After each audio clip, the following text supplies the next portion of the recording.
Hello everyone, welcome to ओकुल में आप सभी का स्वागत है। और आइए अपने इस full course on Indian polity for UPSC, PCS and SSC exams को हम लोग आगे बढ़ाएंगे।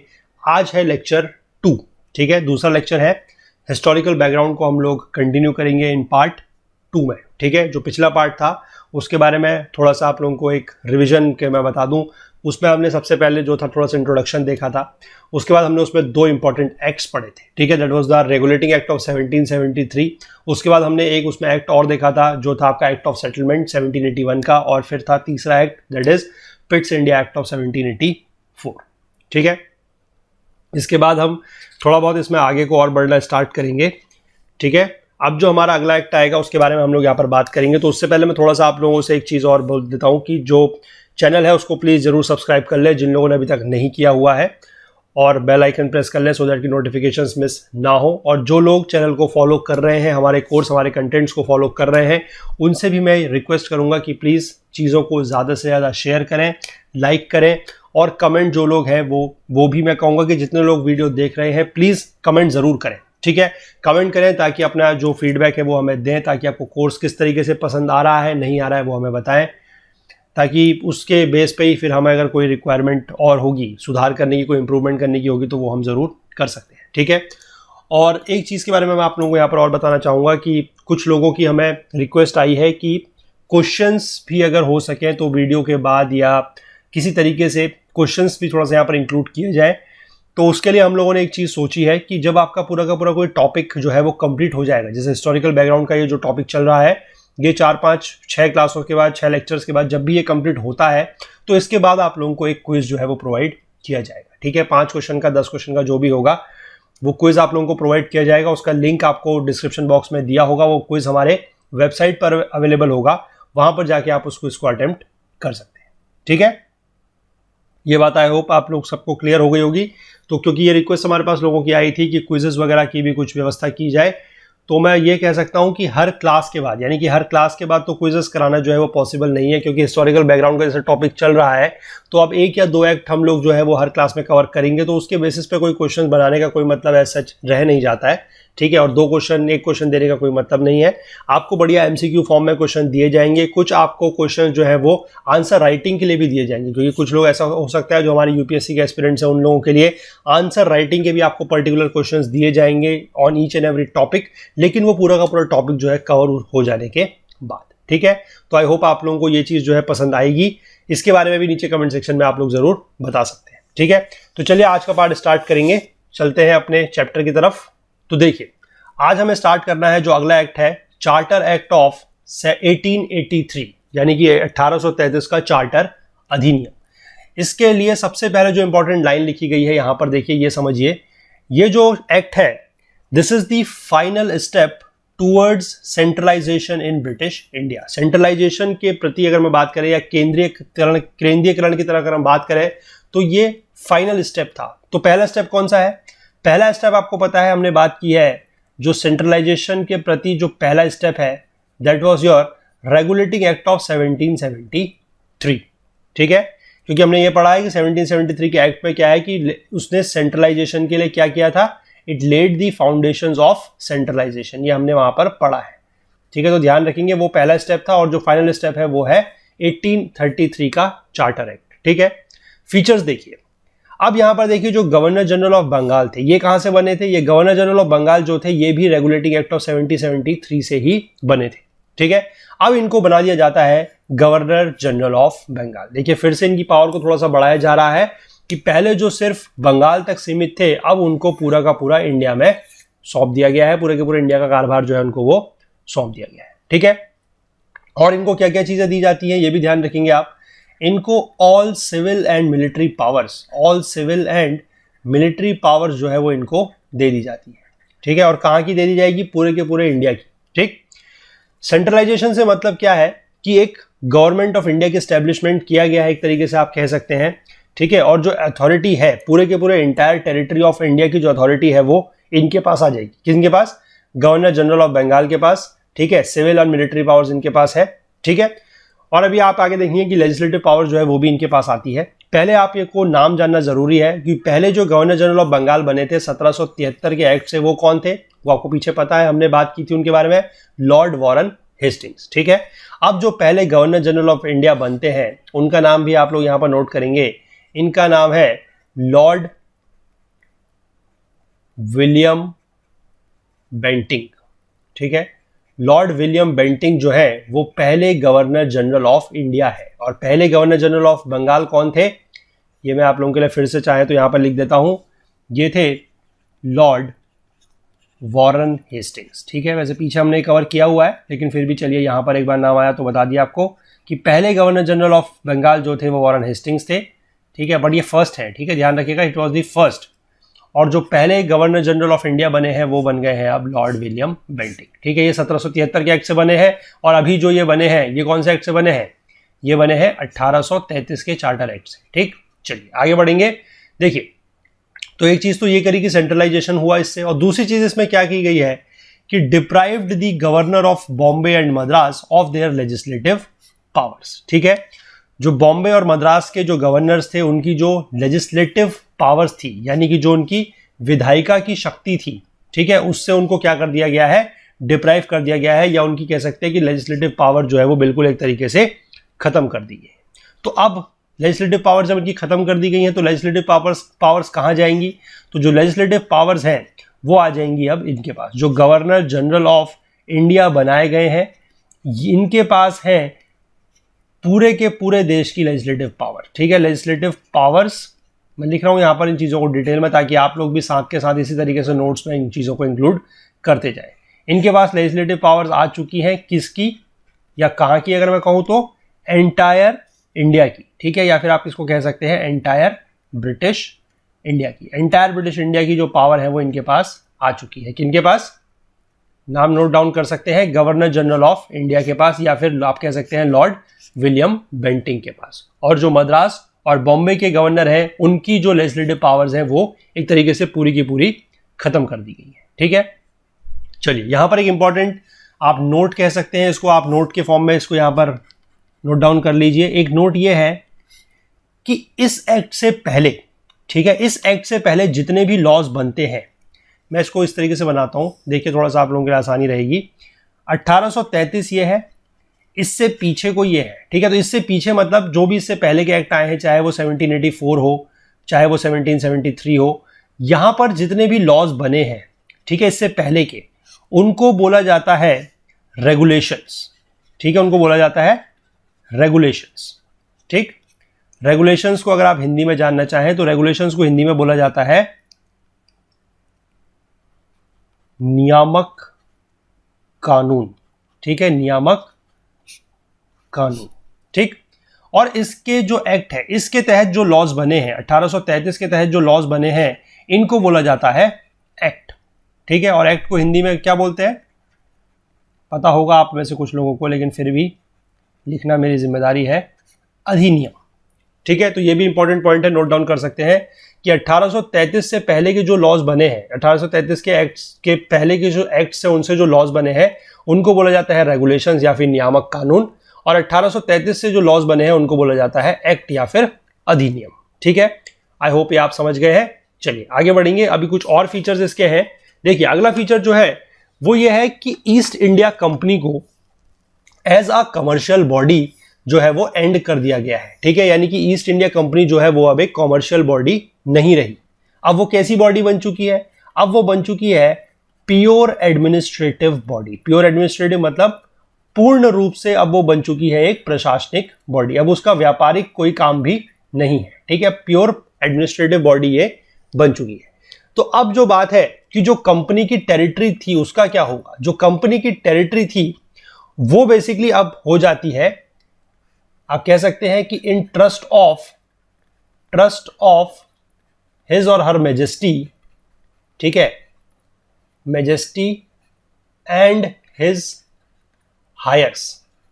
ठीक है, यानी कि अब जो टेरिटरीज थी, जो कंपनी की टेरिटरीज थी, उनका क्या होगा कि वो जो ब्रिटिश राजशाही है उनके विश्वास के आधार पर अब वो, मतलब उनके ऊपर जो कब्जा है अब वो ब्रिटिश राजशाही के विश्वास पर चलेगा। ठीक है, मतलब trust in trust of his majesty and his heirs, यानी कि राजशाही और उनके जो उत्तराधिकारी होंगे उनके ट्रस्ट पे अब जो टेरिटरीज हैं वो रखी जाएंगी, जो ईस्ट इंडिया कंपनी की टेरिटरीज हुआ करती थी। ठीक है, चलिए अगला देखेंगे एक और, ये बहुत ही ज्यादा इंपॉर्टेंट पॉइंट है, इस पर ध्यान दीजिएगा।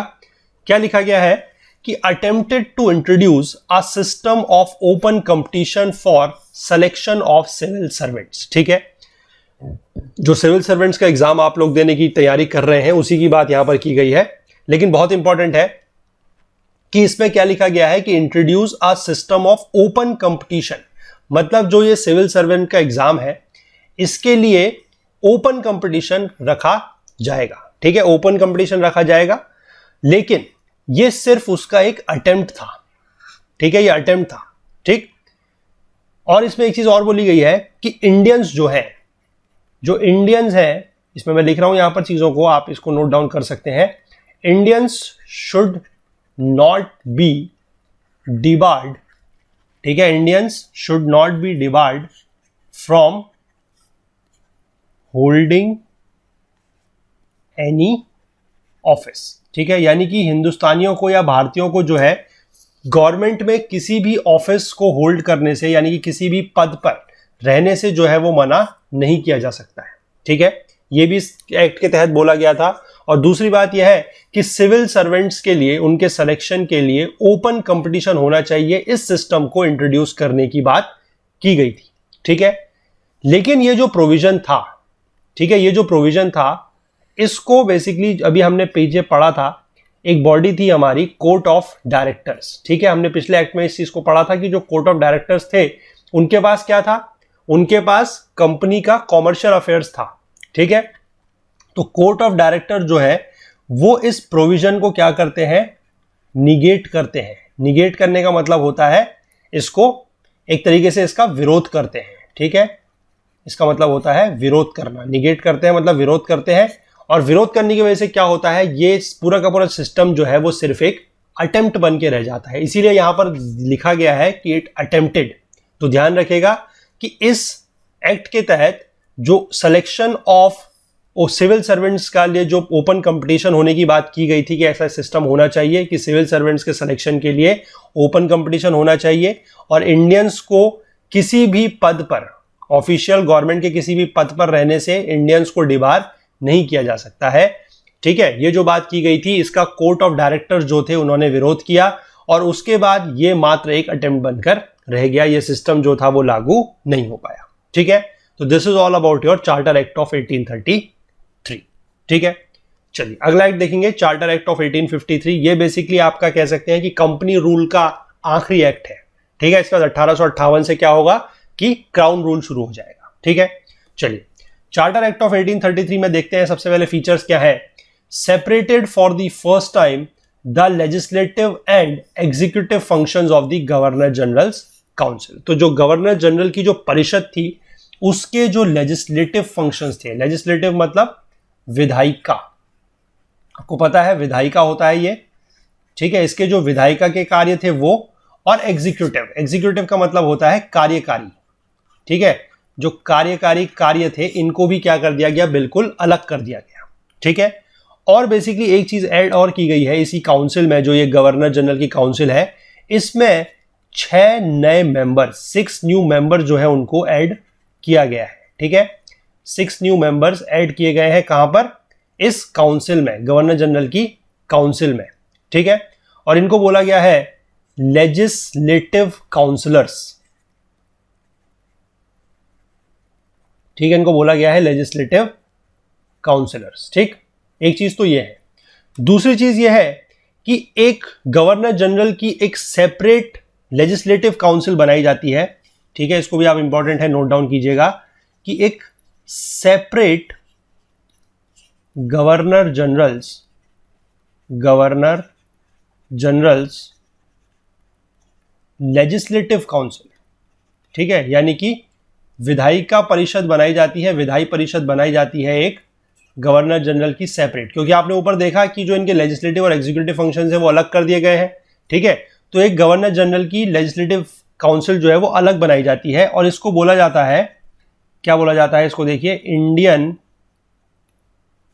इस तरीके से बोला जाता है इसको, इंडियन सेंट्रल लेजिस्लेटिव काउंसिल। ठीक है, इंडियन सेंट्रल लेजिस्लेटिव काउंसिल इसको यहां पर बोला जाता है। ठीक है, तो ये आप समझ गए कि क्या इसका पहला फीचर है कि लेजिस्लेटिव और एग्जीक्यूटिव फंक्शंस को अलग किया गया है। ठीक है, 6 नए मेंबर्स जिनको लेजिस्लेटिव काउंसिलर्स बोला गया है उनको ऐड किया गया है इस काउंसिल के तहत, और बाकी गवर्नर जनरल की एक सेपरेट लेजिस्लेटिव काउंसिल बनाई गई है जिसको बोला गया था इंडियन सेंट्रल लेजिस्लेटिव काउंसिल। ठीक है, चलिए इसके बाद अब देखिए, अब यहां पर आप देखिए कि पिछले एक्ट में हमने पढ़ा कि जो open competition of selection and recruitment of civil servants है उसको इंट्रोड्यूस करने के लिए अटेम्प्ट किया गया था। ठीक है, लेकिन इस एक्ट के तहत 1853 के एक्ट के तहत उसको इंट्रोड्यूस फाइनली कर दिया गया। ठीक है, तो आपसे अगर क्वेश्चन पूछा जाएगा कि जो सिविल सर्वेंट्स का एग्जाम है उसका जो ओपन रिक्रूटमेंट का सिस्टम है वो किस एक्ट के तहत इंट्रोड्यूस हुआ है, तो ध्यान रखेंगे ये एक्ट है 1853 का चार्टर एक्ट। ठीक है, 33 में जो था वो अटेम्प्ट था, वो इंट्रोड्यूस नहीं हो पाया था, लेकिन 1853 से ये अटेम्प्ट जो है वो स्टार्ट, मतलब अब ये सिस्टम जो है वो स्टार्ट हो गया। ठीक है, और इसी के तहत एक कमेटी बनाई गई है जिसका नाम है मैकॉले कमेटी। ठीक है, मैकॉले कमेटी बनाई गई है, रिलेटेड टू किसके लिए है ये, committee on, this is the committee on Indian civil services. ठीक है, इसी के तहत एक कमेटी बनाई गई है, committee on Indian civil services, that is Macaulay committee. और कब बनी है ये कमेटी, ये भी आप नोट डाउन करेंगे, 1854 में। ठीक है, 1854 में ये कमेटी जो है वो बनी है। ठीक है, चलिए आगे बढ़ेंगे।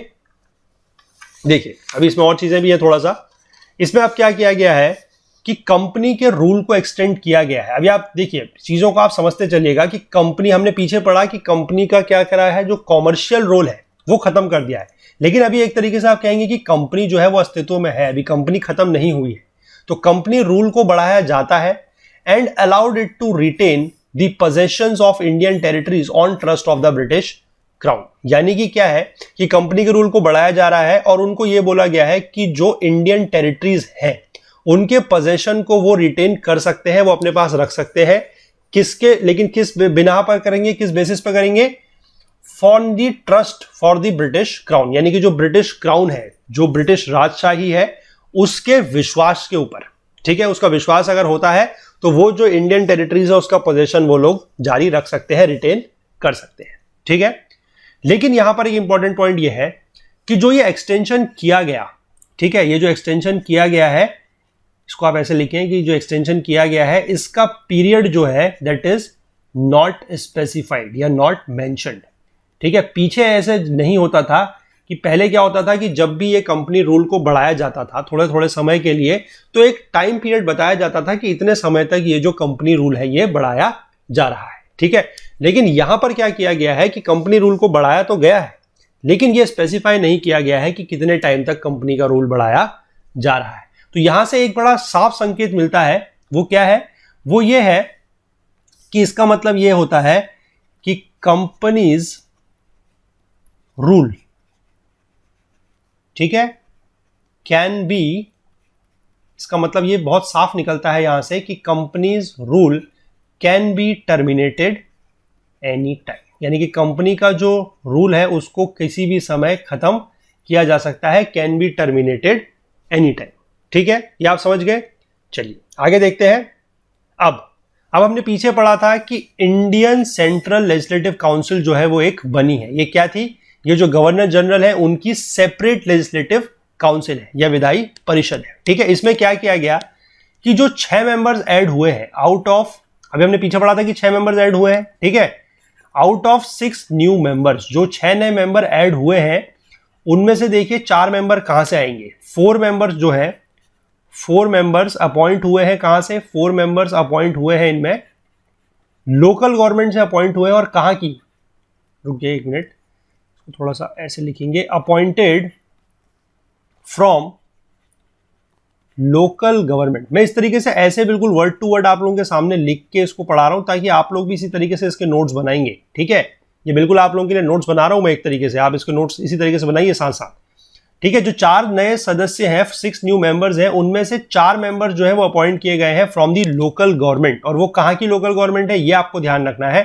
ठीक है, ऑफ वो 4 लोकल गवर्नमेंट है। पहला है मद्रास, ठीक है, दूसरा है बॉम्बे,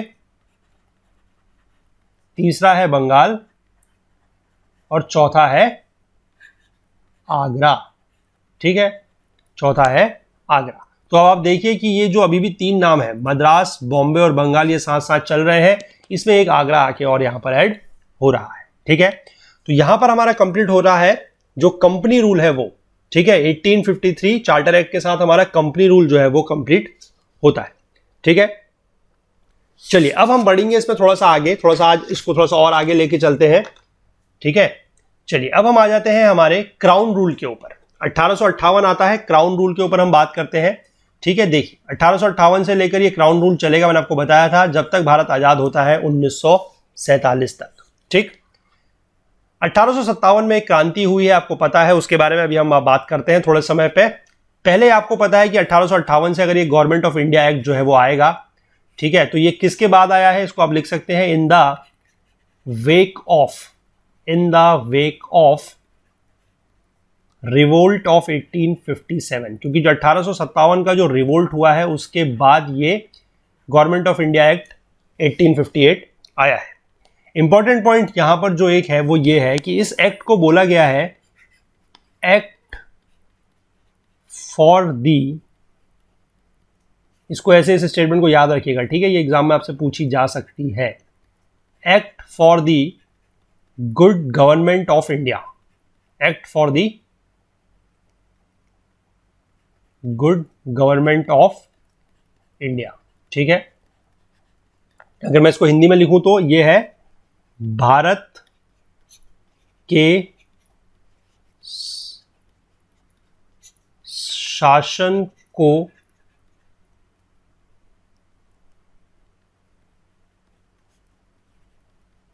अच्छा बनाने वाला अधिनियम, ठीक है। इसका मतलब है भारत के शासन को अच्छा बनाने वाला अधिनियम। ये क्वेश्चन आपसे पूछा जा सकता है कि act for the good government of India कौन सा है, तो ध्यान रखेंगे वो है गवर्नमेंट ऑफ इंडिया एक्ट 1858, ठीक है।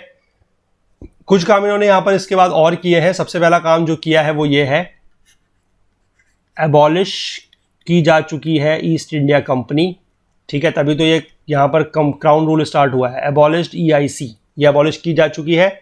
इसके बाद क्या किया गया है कि जो पावर्स थी, ठीक है, पावर्स ऑफ गवर्नमेंट की पावर जो थी वो, जो टेरिटरीज थी वो, ठीक है, एंड जो रेवेन्यूज थे ये सारे के सारे ट्रांसफर कर दिए जा चुके हैं किसको, ब्रिटिश क्राउन को। यानी कि अब डायरेक्ट जो है ब्रिटिश क्राउन से बेसिकली अब क्या होगा कि जो राज चलेगा वो डायरेक्ट ब्रिटिश क्राउन के तहत चलेगा। जो पावर्स ऑफ द गवर्नमेंट है, यहां पर पावर्स लिख देते हैं, powers of government, territories and revenues जो है वो ब्रिटिश क्राउन को ट्रांसफर हो चुके हैं, ठीक है। चलिए फीचर्स देखेंगे इसके क्या है। यहां पर लिखा भी गया, देखिए, provided that India henceforth was to be governed by and in the name of her majesty। ये हर मेजेस्टी कौन है, ये हर मेजेस्टी है इंग्लैंड की रानी क्वीन एलिजाबेथ। तो यानी कि इसका मतलब यह है कि अब के बाद, यानी कि 1858 के बाद क्या होगा कि जो भारत में राज है वो किया जाएगा इनके नाम पर और इनके विश्वास पर, ठीक है।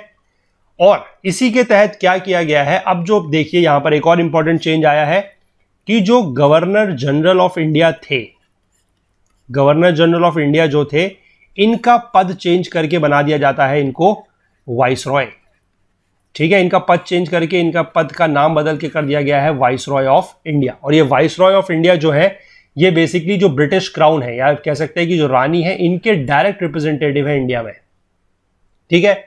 यानी कि एक तरीके से आप कह सकते हैं कि ये ब्रिटिशर ही है और ये इन्हीं का जो रिप्रेजेंटेशन है, इनका प्रतिनिधित्व करेंगे भारत में, ये है वाइसरॉय ऑफ इंडिया। और ऐसे पहले वाइसरॉय कौन है, इनका नाम जानना भी बहुत जरूरी है।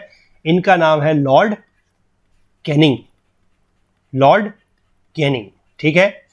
तो देखिए अभी तक हमने 3 नाम पढ़े हैं। पहले governor of Bengal lord Warren Hastings, पहले गवर्नर जनरल ऑफ बंगाल, ठीक है, पहले गवर्नर जनरल ऑफ बंगाल जो है वॉरेन हेस्टिंग्स, पहले गवर्नर जनरल ऑफ इंडिया जो बने हैं लॉर्ड विलियम बेंटिंग, और पहले वाइसरॉय ऑफ इंडिया जो बने हैं वो है लॉर्ड कैनिंग, ठीक है। चलिए इसके बाद देखिए आगे, ended the system of double government, हमने पीछे पढ़ा था डबल गवर्नमेंट का सिस्टम चल रहा था, उसको खत्म किया जाता है और जो दो बॉडी बनी थी उनको एबॉलिश किया जाता है। कौन कौन सी? बोर्ड ऑफ कंट्रोल एक बॉडी बनाई गई थी, ठीक है, और एक बनाई गई थी court of directors. Court of directors आपका क्या देख रहे थे? कॉमर्शियल अफेयर्स देख रहे थे, और जो बोर्ड ऑफ कंट्रोल है उनके पास ज्यादा पावर थी, वो बेसिकली आपका पॉलिटिकल अफेयर्स जो थे वो देख रहे थे कंपनी की। अब कंपनी नहीं रही तो इन्होंने कंपनी के जो ये दो पद थे इनको भी क्या कर दिया? इनको भी खत्म कर दिया। ये पद भी हटा दिया गया और ये पद भी हटा दिया गया, ठीक है। चलिए, अब इनके जगह एक नया ऑफिस बनाया गया है, एक नया पद बनाया गया है जो है secretary of state for India, ठीक है। Secretary for state of India, या इसको कह सकते हैं भारत के राज्य सचिव, ठीक है। इनको बनाया गया है एक नया पद, that is secretary for of state for India या भारत के राज्य सचिव, ठीक है। और इनके पास कौन कौन सी पावर है? Vested with complete authority and control over Indian administration. तो भारत का जो प्रशासन है, पूरा का पूरा एडमिनिस्ट्रेशन है, उसकी पूरी पावर, पूरे अथॉरिटी और पूरा कंट्रोल जो है वो इनको दे दिया गया, दैट इज भारत के राज्य सचिव या secretary of state for India, ठीक है। क्योंकि अब बोर्ड ऑफ कंट्रोल और कोर्ट ऑफ डायरेक्टर्स नहीं रहे जो पॉलिटिकल और कमर्शियल अफेयर्स को देख रहे थे पहले से, तो एक नया बॉडी बनाया गया है, उसको आप ध्यान रखेंगे। पूछा जा सकता है कि सेक्रेटरी ऑफ स्टेट का जो पद है, जो ऑफिस है, वो किस एक्ट के तहत बना है, तो ध्यान रखेंगे वो है गवर्नमेंट ऑफ इंडिया एक्ट 1858, ठीक है। और एक चीज और है कि जो ये बने हैं ये कौन है? ये सीधे सीधे बात की जाए तो ये मेंबर है ब्रिटिश कैबिनेट के, ठीक है। He is a member of British cabinet, ये ब्रिटिश कैबिनेट के मेंबर है और ये रिस्पॉन्सिबल भी है टू द ब्रिटिश पार्लियामेंट, ठीक है। ये ब्रिटिश पार्लियामेंट के लिए में रिस्पॉन्सिबल भी है, तो यानी कि ये कुछ भी चीज जो है वो ऐसे ही अपने मन से इधर उधर नहीं कर सकते, ठीक है, क्योंकि इनकी जवाबदेही बनेगी ब्रिटिश पार्लियामेंट में, ठीक है। और ये मेंबर है कहाँ के? ब्रिटिश कैबिनेट के, ठीक हो गया। चलिए आगे बढ़ेंगे, थोड़ा सा इसके बारे में और देखना है अभी हमें। इसी के तहत एक 15 सदस्यीय काउंसिल बनाई गई है, 15 member council of India to assist the secretary of state of for India. जो ये भारत के राज्य सचिव बने हैं, secretary of state for India बने हैं, इनको असिस्ट करने के लिए, इनकी सहायता करने के लिए एक 15 सदस्यीय परिषद बनाई जाती है, ठीक है। और ये सदस्य जो है, ये जो आपकी ये काउंसिल है, जो परिषद है, ये एक एडवाइजरी बॉडी रहेगी, ठीक है। और ये जो सेक्रेटरी ऑफ स्टेट है, जो सेक्रेटरी ऑफ स्टेट है, ये क्या होंगे? ये इसके चेयरमैन होंगे, ये इस काउंसिल के होंगे चेयरमैन, ठीक है। जो ये काउंसिल बनाई जा रही है इसके चेयरमैन होंगे, और काउंसिल जो है it is an advisory body, ठीक है। वो बेसिकली उनको असिस्ट करने के लिए बनाई जा रही है।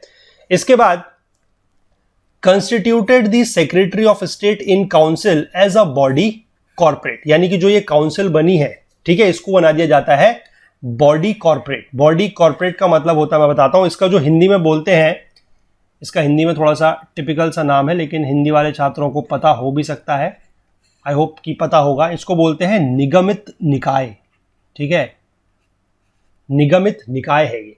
इनके पास अधिकार है कि ये भारत और इंग्लैंड में दोनों जगह में कहीं पर भी ये मुकदमा कर सकते हैं, ठीक है, ये अधिकार है, और इनके ऊपर भी मुकदमा जो है वो किया जा सकता है। This is the meaning of body corporate, ठीक है, ध्यान रखेंगे।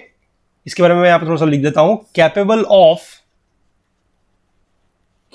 Of sewing and being sued, ठीक है, यानी कि ये किसी के ऊपर मुकदमा कर भी सकते हैं और इनके ऊपर भी मुकदमा हो सकता है, ठीक है, ध्यान रखेंगे, इंडिया और इंग्लैंड में कहीं भी, दोनों जगह में, ठीक है।